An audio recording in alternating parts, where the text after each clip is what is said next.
ফসল উৎপাদনের ক্ষেত্রে প্রকৃতি বরাবরই বড় নিয়ামক।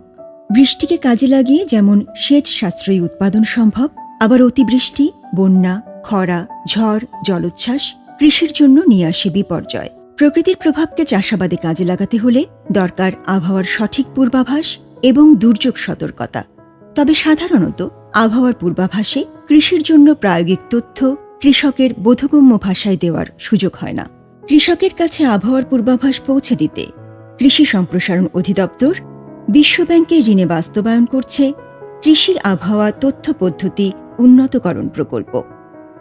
এ প্রকল্পের মাধ্যমে বাংলাদেশ আবহাওয়া অধিদপ্তর ও বাংলাদেশ পানি উন্নয়ন বোর্ডের তথ্যের পাশাপাশি নিজস্ব উদ্যোগে সংগৃহীত হালনাগাদ তথ্য বিশ্লেষণ করে জেলাভিত্তিক প্রয়োজনীয় কৃষি আবহাওয়া পরামর্শ কৃষকের কাছে পৌঁছে দেওয়া হয়।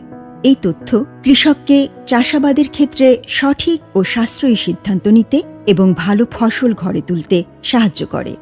প্রকল্পের অধীনে স্থাপিত বামিস পোর্টালের মাধ্যমে ৬৪ জেলার কৃষি আবহাওয়া তথ্য ও পরামর্শ কৃষকের কাছে পৌঁছে যাচ্ছে।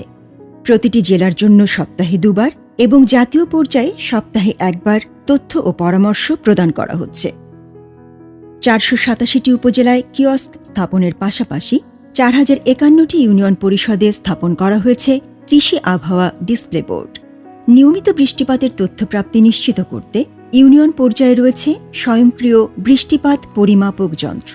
৩০,০০০ আদর্শ কৃষক প্রতিনিধিকে দেওয়া হচ্ছে প্রশিক্ষণ এবং দুর্যোগ মোকাবেলায় তাদের মোবাইল ফোনে নিয়মিত মেসেজ দেওয়া হচ্ছে, যাতে তারা নিজের প্রস্তুতির সাথে সাথে অন্য কৃষককেও সাহায্য করতে পারেন।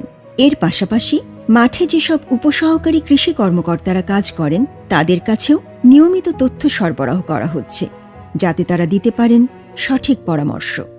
এই প্রকল্পের আওতায় একটি টেকনিক্যাল কমিটি রয়েছে। কৃষকের উপযোগী করে আমরা সুনির্দিষ্টভাবে পরামর্শ আমরা প্রদান করে থাকি। আমাদের এই কৃষি এবং কৃষি আবহাওয়া বার্তা সেটা কিন্তু কৃষকের কাছে বিভিন্নভাবে পৌঁছে দিচ্ছে। সেখানে আমাদের বিভিন্ন ডিসেমিনেশন বা সম্প্রসারণ পদ্ধতি রয়েছে।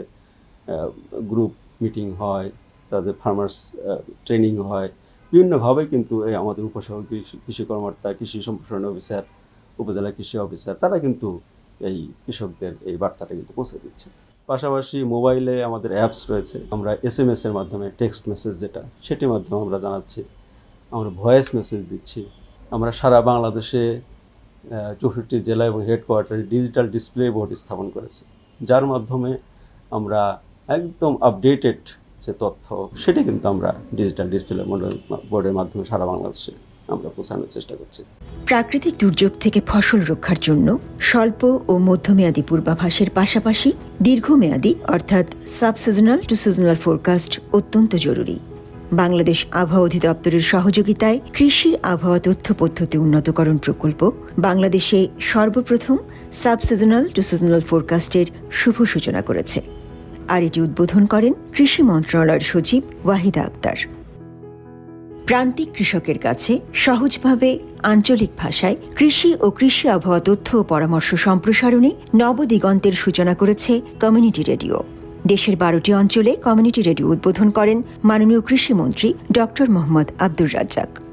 এছাড়াও স্মার্ট বাংলাদেশের স্মার্ট কৃষির অগ্রযাত্রার অংশ হিসেবে ডিএই সদর দপ্তর ও ৬৪ জেলায় ডিজিটাল ডিসপ্লে বোর্ড উদ্বোধন করেন মাননীয় কৃষিমন্ত্রী। ডিজিটাল ডিসপ্লে বোর্ডের মাধ্যমে নিয়মিতভাবে কৃষি আবহাওয়া তথ্য ও পরামর্শ প্রচার করা হচ্ছে। এই প্রকল্প আইসিটি নির্ভর এবং ক্লাইমেট স্মার্ট এগ্রিকালচারকে নিশ্চিত করার জন্য কাজ করে যাচ্ছে। আপনারা জানেন যে ফসল উৎপাদন করে লাভবান হওয়াটা নির্ভর করে কয়েকটি বিষয়ের উপর। একটি হচ্ছে যথাযথ ফসল ব্যবস্থাপনা, পাশাপাশি নিরাপদে ফসল কর্তন ও ব্যবস্থাপনা। এই সমস্ত বিষয়কে অ্যাড্রেস করে কিন্তু আমার এই প্রকল্প কাজ করে যাচ্ছে। এই প্রকল্পটি কিন্তু আমাদের চতুর্থ শিল্প বিপ্লবের জন্য কাজ করে যাচ্ছে। তার মধ্যে একটি হচ্ছে আমরা ইতিপূর্বে যে কৃষি আবহাওয়া যে পরামর্শ তৈরি করতাম সেটি কিন্তু ম্যানুয়ালি করতাম। এখন আমরা সেই পুরো প্রসেসটা কিন্তু অটোমেশনে যাচ্ছি, ডিসিশন সাপোর্ট সিস্টেমের আওতায় এটি আসছে। পাশাপাশি এই প্রকল্পের আওতায় আমরা সারা দেশে ১৬০টি অটোমেটিক ওয়েদার স্টেশন স্থাপন করতে যাচ্ছি।